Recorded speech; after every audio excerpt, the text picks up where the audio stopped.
Ето го и специалният ни гост тази вечер.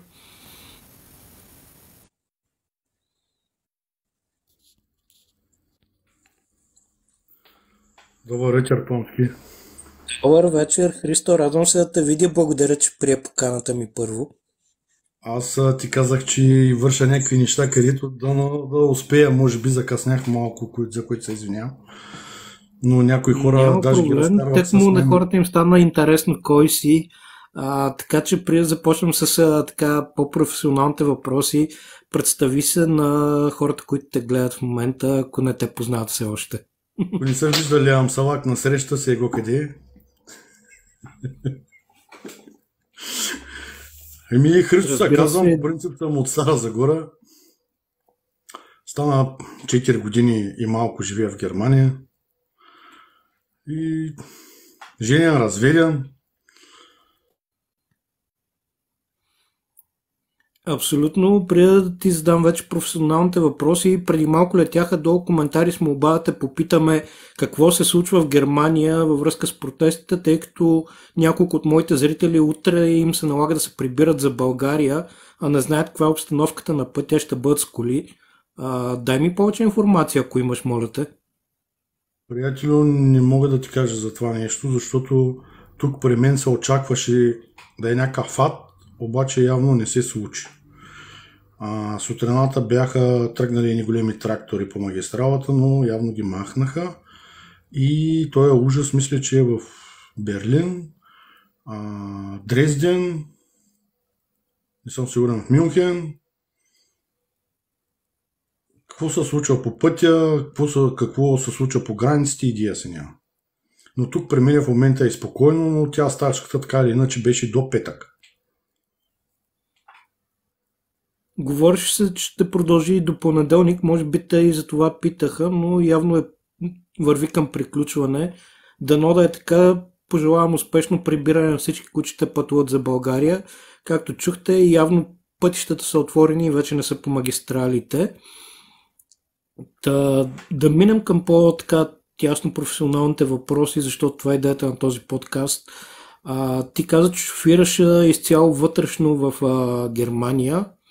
Да. Дай само така една теоретична разлика, какво да шофираш вътрешно в държава и вътрешно в Европа, за да разберат тези, които те първо ще сядат зад волана. Значи много е относително, но първо към какъв работодател ще попаднеш. Много относително какви са те курсовете. Много е относително каква заплата ще вземаш. Защото до една степен, доколкото знам, хората, които са международните шофьори, той малко ли много ли в един даден период се прибира в България и се прибира през семейството си. Тук, дори да взимаш някой лев повече, ти ги даваш за квартира. И малко е особен. Малко танто за тунто, дет казват хората. Значи плюс е на международните шофьори, че не дават пари за квартира, но лошото е, че спът в тая малка кабинка. И без значение дали си на голям камион, на малък камион, на всички колеги да са живи и здрави и безаварийно пътувани, прибирани и здрави гуми. Как направи своя избор да шофираш вътрешно в Германия? След малко ще си поговорим за така чисто теоретичната, практична част, как съответно младите да направят правилния избор, кое всъщност е най-доброто за тях. Плански, моята идея беше съвсем друга. Аз дойдох в Германия за съвсем друго нещо. Даже дойдох да карам не камион, а микробус към DPD. Тук в едно друго градче на 160-70 км от мен. Там не се получиха нещата. Там ме извика мой приятел, който беше отскоро. Така стана, че те излъгаха него. Вследствие и аз бях излъган. След това се прехвърлих тук в този град, пак чрез един познат от Стара Загора. Там историята е съвсем друга и не е много красива. Работих около година и половина в тая фирма. Фирмата се казва Daxer. Повечето големи фирми, те си имат подизпълнители шофьори, те нямат камиони. Това е... нямат. Както и DPD-то. Също тук те си нямат тяхни камиони, всичкото е подизпълнители. Като франчайз, както в България, да кажем, Speedy и Конт, нещо такова е. Не попаднах на хубав работодател, не попаднах на хубави колеги. Съдихме се. И по принцип тук да работиш, те и немците вече взеха да се учат. Значи тук те използват, може би е по-лошо от България. Защото поне аз там, където съм попаднал, тук на шофьорите им дават едни пари за храна. Много зависи дали се прибираш в къщи всяка вечер, нали, в квартирата, дали се прибираш в... може да караш, нали, тук от понеделник до петък да се прибереш в квартирата. Или ако си като международен шофьор, но за немска фирма и пътуваш, да кажем, Германия, Холандия, Полша, обратната, там вече тези пари за храна са съвсем друга сума. Тук всяка година, нали, се прави данъчен отчет. Тук предполагам много хора знаят, че който е ергенен му се взима почти 200 евро данък. Когато се водиш тойер класа 1, където, нали, той е ергенен, по-малко можеш да вземеш като сума на края на годината. Може да се случи даже и да имаш да даваш. Аз съм веднъж, т.е. два пъти съм взимал пари, които са почти смешни. За едната година не съм взимал абсолютно нищо, беше 0 на 0 и последната година ми върнаха едни 68 евро. А хората, които са женени, са водят шофьор класа 3 и като работят в нормална фирма, там вече нещата са по-други, се вършат по-други суми. Може би и аз щях да взимам други суми, ако моят шеф ни правише така за тия пари за храна, където казвам.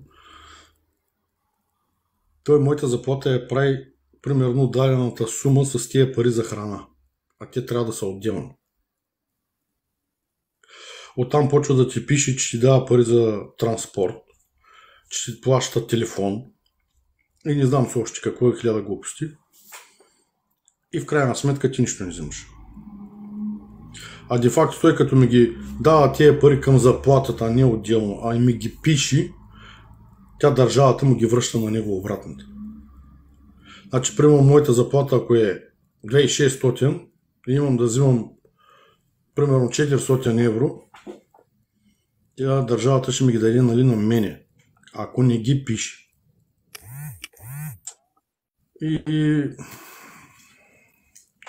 това са хора, които повечето, които работят, нали, към турци, към кюрди и така нататък. При немците мисля, че не е така. Нали, това, което имаш да си го взимаш. Защото с парите за храна, ако взимаш 2600 и имаш там 400 или 600 или колко пари за храна, ако ти ги дават отделно, нали, става друго. Би ли сменил фирмата при това положение? Би ли сменил камиона? Би ли се ориентирал по някакъв друг начин? И всъщност, кой е правилният избор и има ли въобще такъв? Специално аз в момента съм прецакан доста. Но не се махам с тенденция, защото искам да се прибирам вече. Ако моята цел е да остана в Германия, да живея в Германия, значи ще направя всичко възможно да науча повече езика и ще сменя фирмата. И да ви кажа честно, дори няма и да съм шофьор. Защото тук ревят за шофьори, но правилата им са много строги. И в един момент може да останеш без книжка. И когато останеш без книжка, тая книжка да я върнеш обратно е голям проблем. Тук му казват идиотен тест. Той струва около 3000 евро. И ти трябва да знаеш перфектно немски, за да го вземеш. Отделно има и подготвителен, който е някъде на половината на тези пари, да те подготвят, да те научат, ти да си научиш нещата, за да можеш после да се явиш на този идиотен тест, за да си вземеш евентуално книжката. В България са 36 точки, нали? И ти отнемат. Тук в Германия са 8 точки. Те не ти ги отнемат, а ти ги слагат. И когато приключиш с тези 8 точки, ти приключва с целия филм.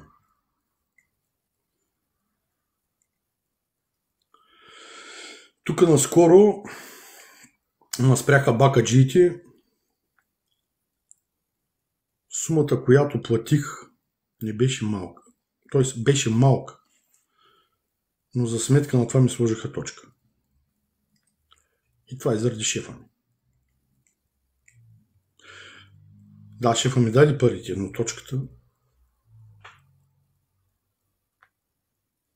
Тази точка не може да бъде компенсирана по никакъв начин, доколкото разбирам. Няма как. Значи трябва да направиш дадена точка, за да се изчисти от досието. Мисля, че беше 2 години и трябва да правиш това нарушение, което си направил. Точката е за какво ме глобиха. Аз карам малко нестандартно ремарке. Моето ремарке събира 36 палета и е около 2 метра и малко по-дълго от обикновеното ремарке. И за него трябва да имаш специален документ.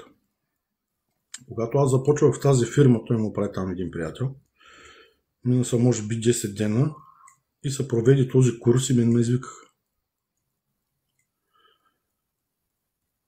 След това, нали, вече ще се тръгваме, на всеки дават документ, за мен няма.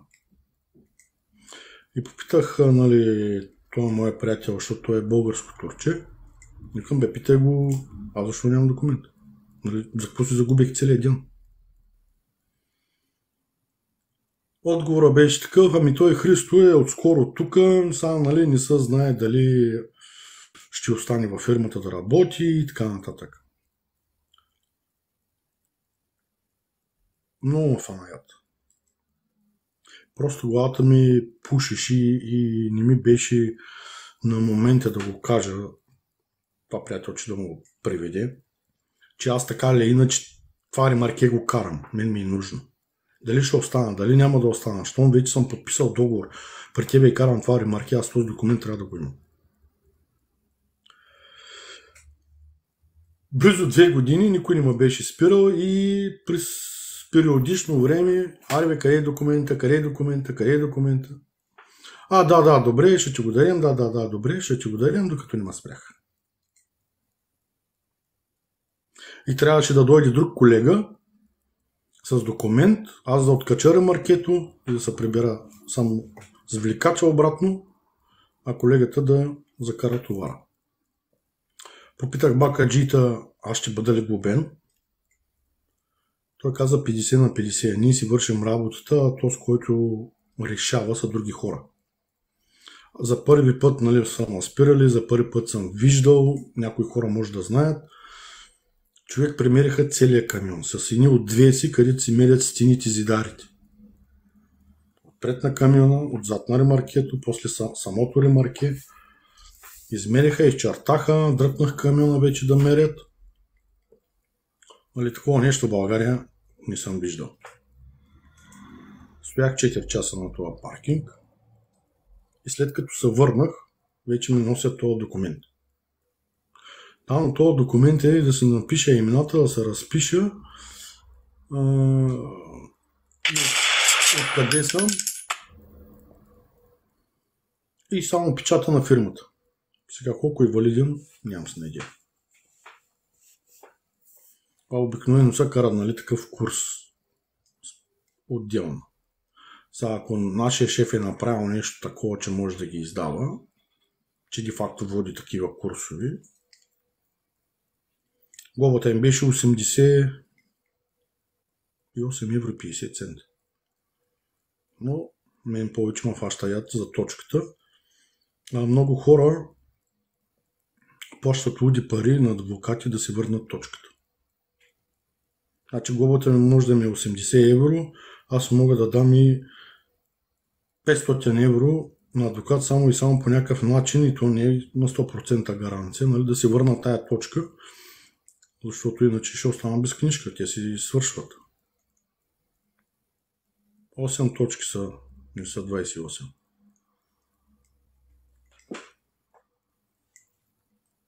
Какъв е твой съвет към младите водачи? Има доста такива долу в коментарите. Как да правят своя избор и на работодател, и на вид камион, който да управляват, и на видове курсове, които да се избират? Първо, младите водачи, които искат да работят тук, е хубаво да се научат езика. Другото, което е, преди да влезнеш в дадена страна, отвори това Google и им прочети законите и правилата. Защото после плачеш.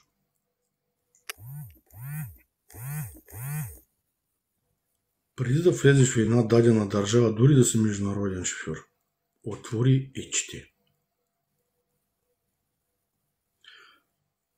Младите шофьори, като дойдат без език, ще ги лашкат с извинение като мадев гъс. Ще блъска като идиот. Хора, 5 години съм в Германия. Нали, може да ме оставите да ви кажа, че са 8.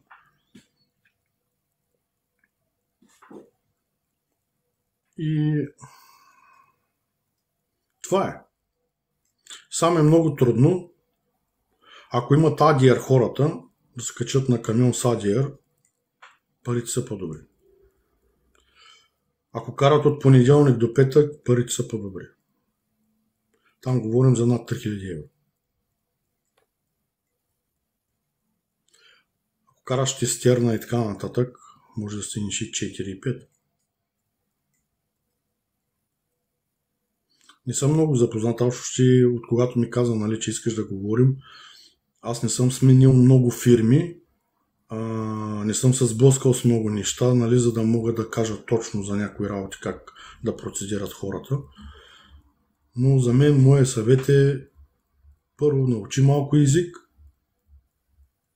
и прочети законите. Защото утре там, като те спрат, да можеш да говориш и да се защитаваш. Тук като те видят, че си чужденец и малко се отнасят. Казват, че няма расова дискриминация, но има. А другото, което е, тук немците така са свикнали, че той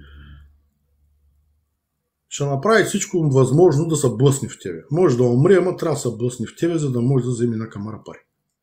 Виждал съм артисти по пътя как той му няма нищо, идва линейките и ляга на земята.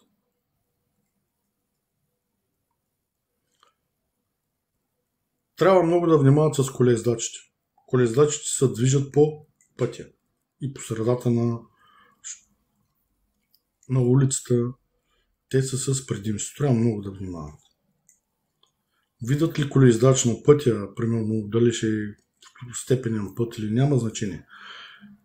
Колкото се може по-встрани, колкото се може и по-бавно. Да не го завихри струята, да падне, да се отари. Значи тук шофьора е правил, значи всяка вид правила, които ги има, трябва да се спазват. Възможно най-малко да те боли главата. Тук дясно стоящия винаги е с предимство. Така е направено, че понякога да се чуди защо. Не може аз, дори да съм с 12 тонен камион, да се движа по такъв баир и то, с който отдясно аз да спра на баира и да го чакам да мине. И това голяма простотия за мен.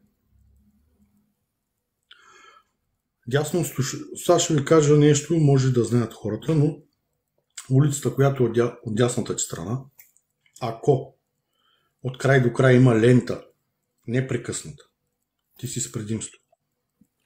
Ако лентата на половината е непрекъсната, останалата част е прекъсната, нали? Една част права, непрекъсната, останалата част от улицата е с прекъсната, то е с предимство. Ако изобщо няма маркировка, то е с предимство. По улицата, по която се движиш, има един предупредителен знак, нали? Триъгълник, червен, който вътре е с един такъв хикс. Отдясно излизат без да се оглеждат. Това ти казва знака. Онзи излиза и заминава. Единственото нещо в Германия, което ми харесва, е само здравеопазването. Нищо друго. Студени хора, лицемерни. Да, сутрин в България го няма, но сутрин тук, примерно, излизаш или по обяд, или просто се засичат двама човека на улицата, без значение дали е дете, жена, мъж. Да, поздравяват се, казват си добър ден, добро утро, добър вечер, но всичко е лицемерие. Друго в момента не се сещам, какво мога да кажа. В тази посока тогава да поговорим малко за останалата част от теорията, как да изберат вида курс, на който да се качат, дали това да е вътрешно в конкретната държава или вътрешно за Европа, какви са офертите в Германия, горе-долу това, което си виждал и чувал.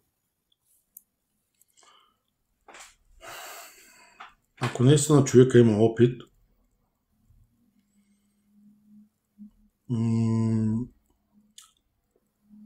нека си работи за немска фирма.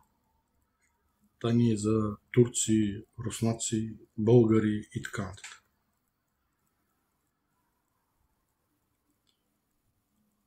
Аз в момента работя за една голяма верига. Тоест, аз не работя, моя шеф работи за тази верига, той е подизпълнител, аз работя за него. За супермаркетите Рере. И аз карам от склад в склад. Аз правя 2 курса на 80 км и се прибирам. Сменям ремаркетата, взимам пълното, отивам до там, сменям ремаркето и се прибирам. Евентуално затоварят едни празни колички, които се казват Leergut и ги връщам обратно. Аз си ги товаря, аз си ги разтоварям, но това не е тежко. Правя 2 курса и се прибирам. Може да направя евентуално един на това разстояние. И има едно друго, което е на 30 км. Там мога да направя, да оставя ремаркето или само частично да ми го разтоварят и да отида на 1 км от тая база в другата база. Да го оставя, да взема празното и да се прибера. Ако нямам този Leergut, тези празни колички и правя, както си правя обикновено тия 2 курса на 80 км, горе-долу 7-8 часа и свършвам. И ако няма задръстване, разбира се. Понякога по магистралата няма задръстване, но ние се струпаме доста колеги горе и се чака. Но общо взето нашия шеф иска да му работиш 10 часа. Случвало се да ги прави 11-12. Тези колички ми се плащат отделно. Аз не ме срам да си кажа заплата, защото аз съм прецакан от всякъде. Моята заплата с тези пари за храна, които по принцип трябва да са отделно, тук му се казва шпейзени, е 2200. И като си успея да си сваля колички, зависи колко броя за в месеца, и заплата им варира от 2600 до 2800. Но за една стая плащам 580 евро.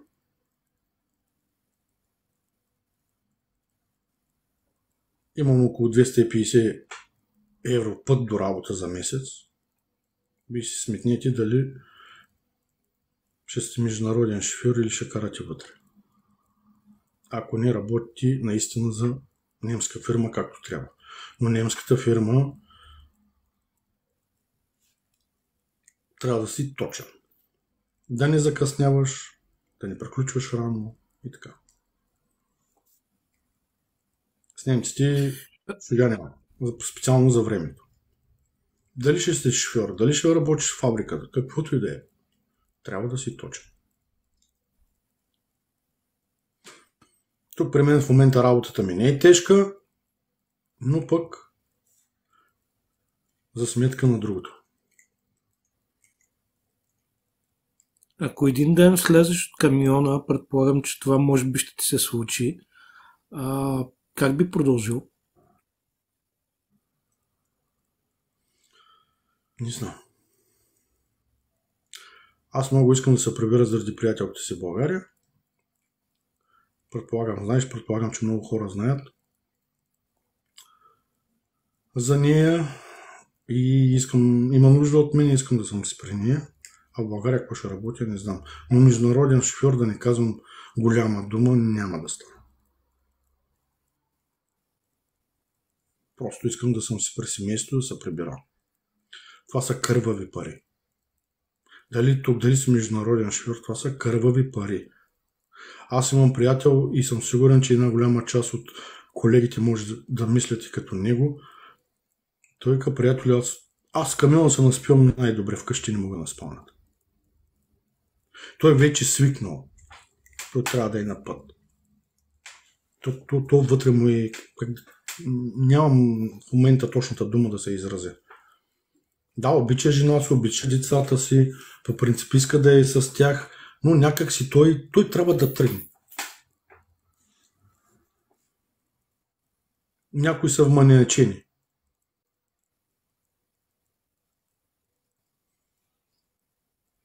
И просто това са хора, където имат много дългогодишен стаж, където спят в кабината.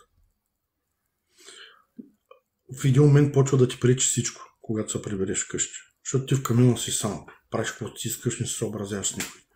Прибира се вкъщи, колкото да ги обичаш децата, жената, в един момент почва нищо да те дразни.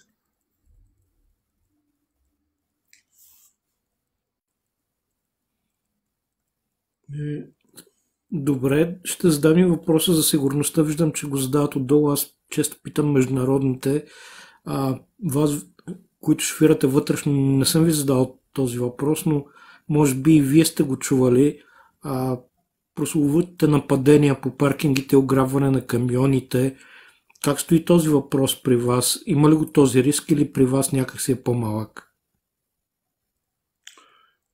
По-рамски аз не съм от тия шофьори, които, примерно да кажем, работят от понеделник до петък, за да ми се случва да спа по паркингите. Аз всяка вечер съм вкъщи. Това го чувам от теб, нали?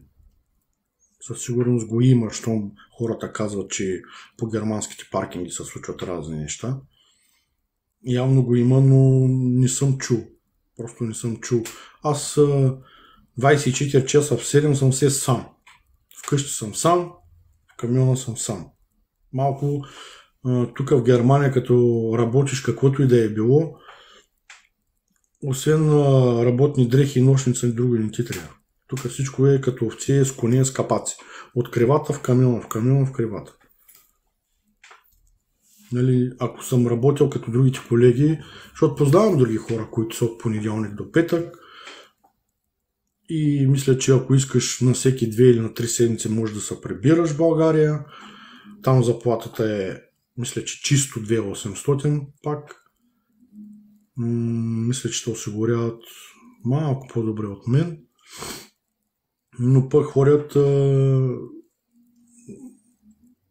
групажи, правят от всякъде знаят, колегите знаят какво е групажи. Видях един българин. Аз го знам, че е българин, защото знам, че фирмата, към която карат, защото идват в нашата база, знам, че една част са българи, една част са май руснаци.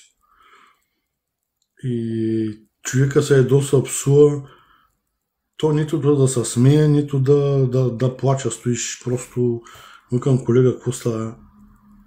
Батя вика българин, си викам, да, аз знам, че сте българи в тази фирма. Мамичката е мръсна, тук се щупех в едни тесни пътища до едни къщи, правят групажи, карат дърва на хората по къщите. А има колеги, които знаят, че Германия пътищата са тесни, особено селските, междуселските, е някакъв ад.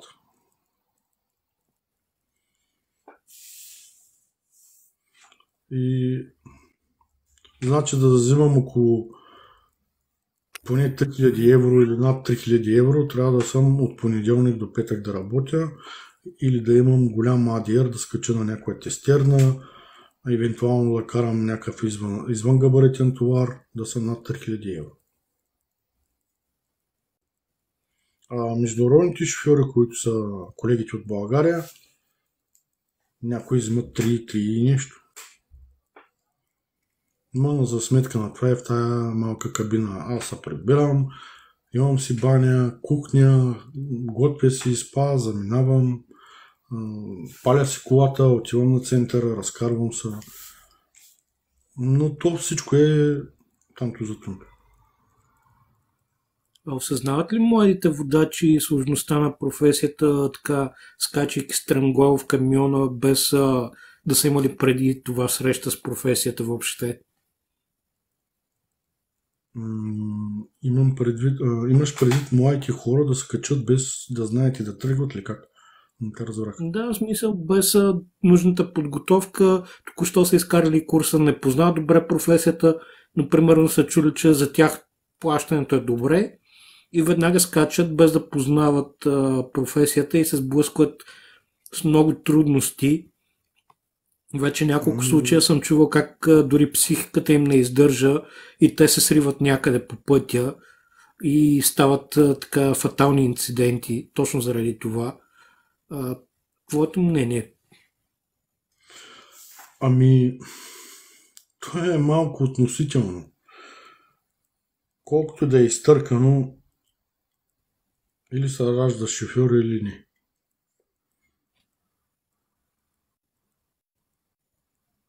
На мен също не ми е било лесно. Аз в България на времето карах един хенгер 4 години нощно време. След това карах малко гондоли. И в България не ми е било лесно. Но тук като дойдох в началото и с буса, и с 12-тонния камион, да ходиш да търсиш адреси, да бързаш. Тук работата е специално когато си с малкия камион. Те хората знаят като разнасяш пратки. Трябва всичко да става много бързо в определени часове. Зора е докато свикнеш, но дали ще свикнеш вече е трудно. Аз си го признавам съвсем сериозно.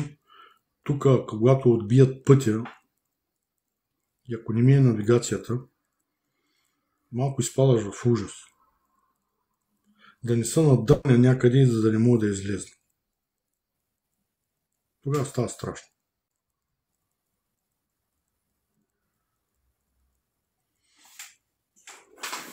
Просто нямаш ли навигацията, по тия табели малко, и аз си видял табелта, я не си я видял. Ако си с... Тоест, това съвет е, гледайте си добре навигацията, следете си табелите и ако нямате бензин в кръвта, по-добре не се качвайте. Точно. Хубаво е човек, нали, да забелязва абсолютно всичко, където ходиш, нали, нещо да забележиш, да знаеш, нали, че може да се върнеш и така. Трябва всичко да следиш. И дали някакви знаци, дали табелите и самата с навигация трябва да си се научил да работиш с навигация. Защото има хора, не са работили с навигация и е много сложно за тези хора. Защото има там разни тънкости, които трябва да се научат. Той не е аз сега ще го пусна и ще тръгна и то готово. Понякога тая навигация може да те излъжи. Затова трябва да следиш всичко.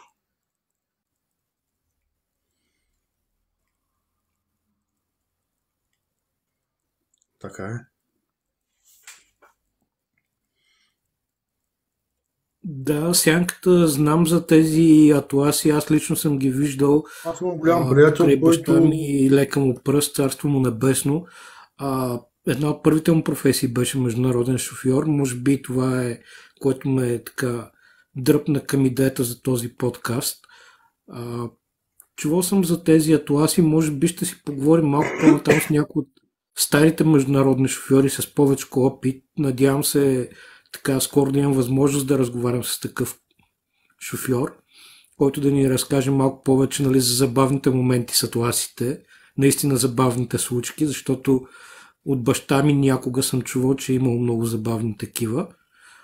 Сега и с навигациите, разбира се, знам и съм така виждал клипове на доста популярни водачи на големи композиции, забивайки се в тесни улички, подведени от навигацията, без да си следят табелите. Или пък само следейки табелите, без да обръщат внимание, че навигацията преди това е казала, че там има проблем. Но с атласите аз не съм работил никога, защото аз, как да ви кажа, просто това шофьор, който го направих скоро. Не съм бил шофьор по оная време, не съм почнал 20 годишен да карам, нали, такива камиони. Аз тук отскоро съм шофьор, няма 10 години, но тук в чужда страна да карам камион почти 5. Просто не ми се е налагало и затова. Никога не съм, дори в момента не знам, но не съм отварял, за да прочета, да се науча, нали, да работя с карта. Имам приятел много голям, който той много години ходеше в Съюза на времето. Той ходеше с атласи. Да, имаше вика много смях, но имаше и много яд.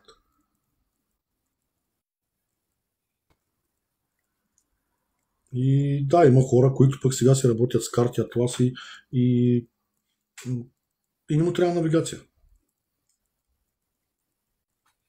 Но аз не съм от тия хора. Каза, че си виждал много така трудни и груби моменти в професията. Имало ли си забавни случки обаче?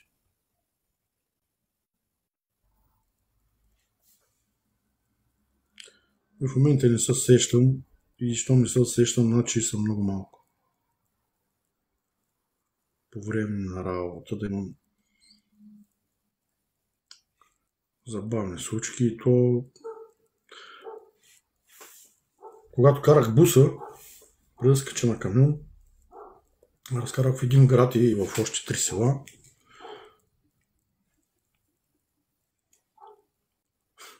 Излезна един мъж, му оставих 2 пакета. Беше рус, среден ръст, средно телосложение. Едно към едно приличаше на Хитлер. Прическата му е мустак.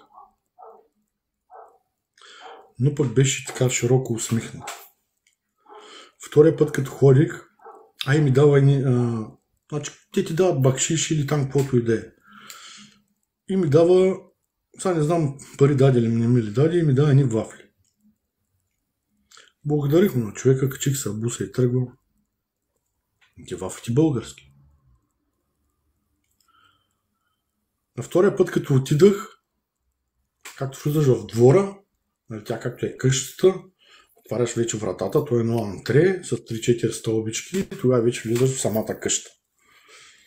И аз му оставям, нали, пакета и той ми вика, обърни се и си вземи. И като се обръщам на тая врата, ако се сещате, едно време бабите как правиха от пристилки там закачени, но и с едни джобчета. Тия джобчета имаше вафли, човек, и всичките бяха български. И аз викам, това са български вафли. Не знам откъде го е купувал, но така и не можахме да се разберем, защото тогава пък въобще не знаех езика. Това беше, което помня, нали. И с едни къси гащи, и си спомням, чорапите му долу не бяха зелени, опънати догоре, и сини чехли. Беше, наистина беше смешен човек. И прическата и този мустак, точно Хитлер.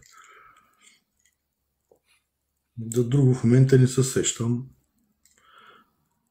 Отделно като носиш пакетите, особено когато е горещо, хората ти дават ти вода, питат те искаш ли нещо, можете да е един стек вода, можете да е едно шише вода. Нали, това е. Изкачали са ми голи, защото са от басейна идват, както майка ги е родила, той изобщо не му пука. Но на тебе ти бръмчи главата, защото имаш 120 адреса да разнесеш и едва ли ще се загледаш в тая.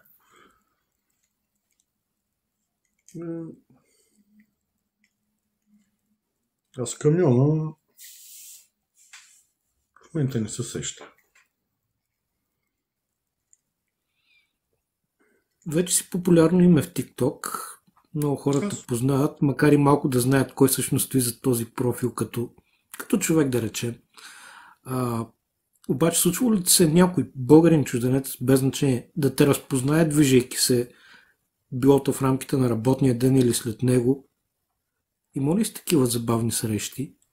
Някой вече да те е разпознал? Не, то тук не. Не, но там, където работи, където е моята база, съм попадал на много българи, които даже от Дискордия. Другите, сега ще ви излъжат коя фирма бяха, защото той ми каза човек, просто нямаше надпис на камиона, едната бяха от Дискордия.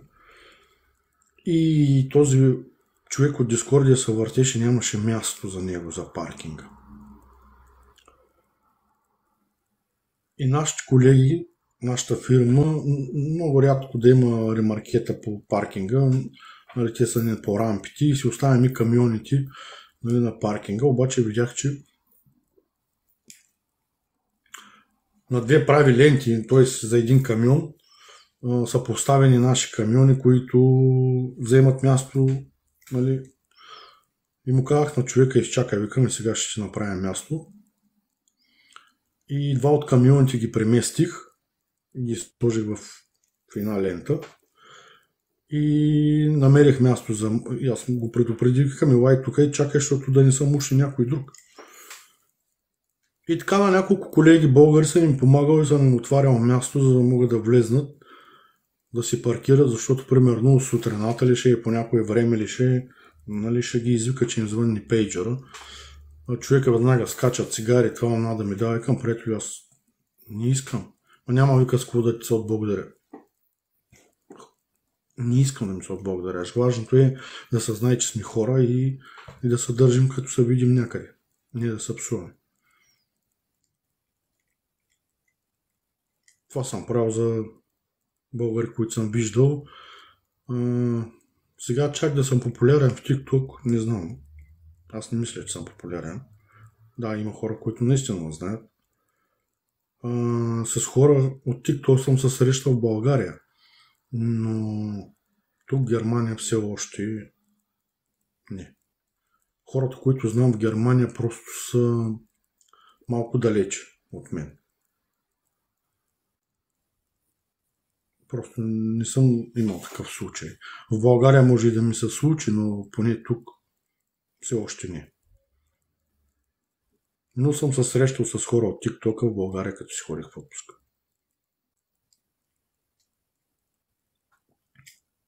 Понеже започнахме един така различен сегмент в рамките на професия международен шофьор, именно шофьорското кафе рано сутрин.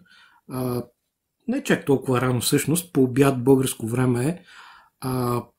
Остави ни един въпрос, който да зададем на всички останали твои колеги, които се качват по обяд при нас, за да правим заедно техните курсове тук на живо в TikTok. Извинявай, не те разбрах за кафето на обяд. Включихме нов сегмент в този подкаст професия международен шофьор, който се казва Шофьорско кафе, в който по обяд международни шофьори споделят част от работния си ден с нас, пиейки кафе с нас и шофирайки, показвайки ни част от нещата, които им се случват в действителност. а не онова, което виждат зрителите така леко понапудрено и монтирано в YouTube. Затова те моля, така задай един, може би, провокативен въпрос към тези шофьори. Какво според теб те още не са показали? Какво могат още да покажат? Не знам какво да им задам на колегите. Аз специално мога винаги, аз съм се качвал при тебе, ти си виждал откъде минавам, какво правя, но нямам друг човек, който е до мен да държи самия телефон, да виждаш, нали, за какво става дума, но до някаква степен, каквото мога да покажа, нали, докъде отивам, какво ще върша, дали ще си сменя ремаркето, дали ще разтоварвам, защото има една позиция, когато съм пълен само с палета, трябва аз да си ги разтоваря. Това нещо ма фаща бяс. Оставам без крака, без кръст, защото един час аз разтоварвам с тази количка, нали, палета. И оттам мога да покажа, нали, как товаря количките и някои хора може да са виждали, защото съм показвал между другото. И това е. Колегите не знам какво могат да покажат, предполагам част от работата си, но там е работата, че не винаги можеш да покажеш това, защото е забранено снимането и можеш да гръзнеш дървото. А мога да кажа на дадени колеги, че има разни неща, които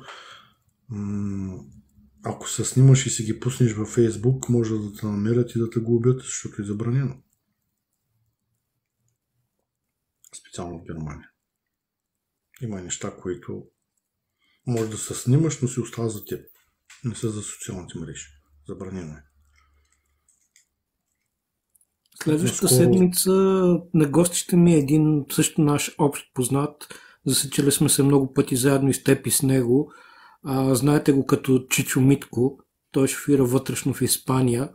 Така, твоята насока, аз съм различен шофьор, аз карам вътрешно в държава. Ми светна лампата, че мога да направя цял сегмент в тази посока и го направих. За този месец съм избрал изключително и само шофьори, които шофират вътрешно в конкретни държави, а не в Европа. Аз споменах за един човек, не съм го засичал.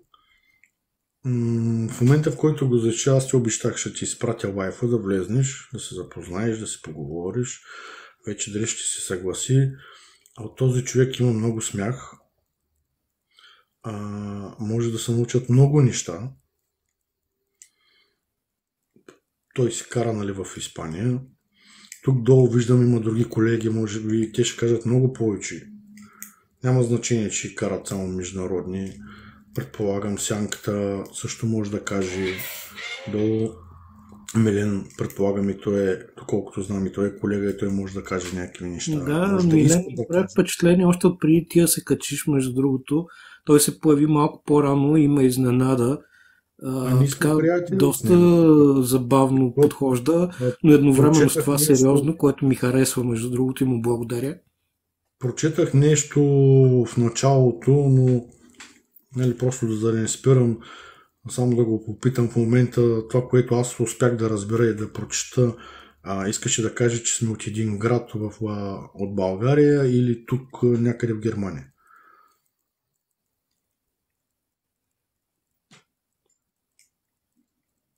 Между другото, казвам добър вечер на едно приятелче, което така рядко виждам тук в моите лайфове. Survivor, благодаря ти, че си тук. И понеже вече вървим към последните 5 минути от подкаста, преди да минем към така забавните елементи, когато към нас ще се качат и наши приятели, дай едно така финално обобщение, пожелание към всички твои колеги, независимо какви камиони карат, къде карат, какво им се случва. Твоето пожелание е едно обобщение така в края. Първо искам да пожелая не само на моите колеги, ами на всички хора да сме живи и здрави и повече хора. Едно време, може би и сега е така, едно време българин ще те подмини, но чужденец ще ти помогне, ако имаш пукната гума или си закъсал за нещо. М, Знам само, че турчина ще винаги ще ти помогне, няма то остави гладен. Нека и така и ние да сме българи. Като видим, че сме българи, да си помагаме и да се гордеем, че сме българи. Да се държим повече, не да се псуваме. Да не се лъжим за каквото и да е било, защото файда няма от цялата работа, че ще ме излъжиш. Ти не лъжиш ме, не лъжиш себе си. Просто аз искам да сме повече хора и да се уважаваме и тази държава по някакъв начин, така как да направим, че да можем да си стоим в държавата.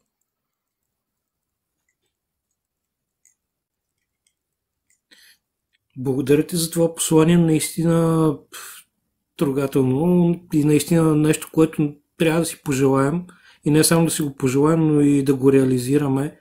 Нека да бъдем повече хора. Ледно само да ви кажа, поне сега не знам как е в България, но тук, когато ти се случи нещо, било с товара, било с камиона, тук застраховката поема нещата. В България, ако ти се случи нещо, ще стоиш гладен, не се знае колко време, защото шефът ще ти го удържи. Защо ги няма тия неща в България? Или той дори да ги има, той пак ще ти удържи парите.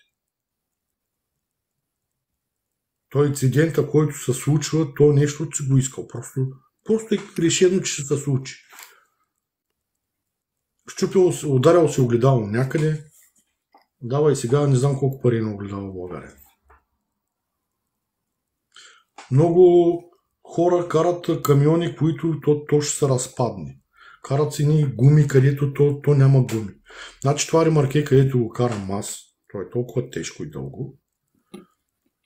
Почти винаги навсякъде, според ситуацията, аз трябва да го извъртя на пита, защото не мога. Ако е обикновено ремаркет, може да са 2 метра, но за тия 2 метра са 30% градус по-голям. Ами аз ако съм с гумите, където ги кара даден колега в България, те ще изпращат всичките. Тук наистина хората слагат гуми.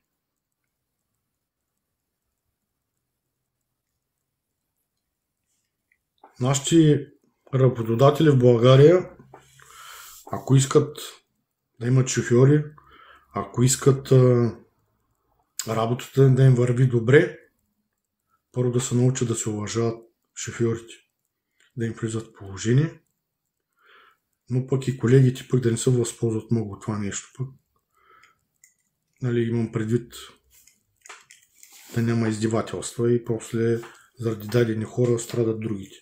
Просто да сме хора и да сме колегиални и ни към шефа си и шефа към нас.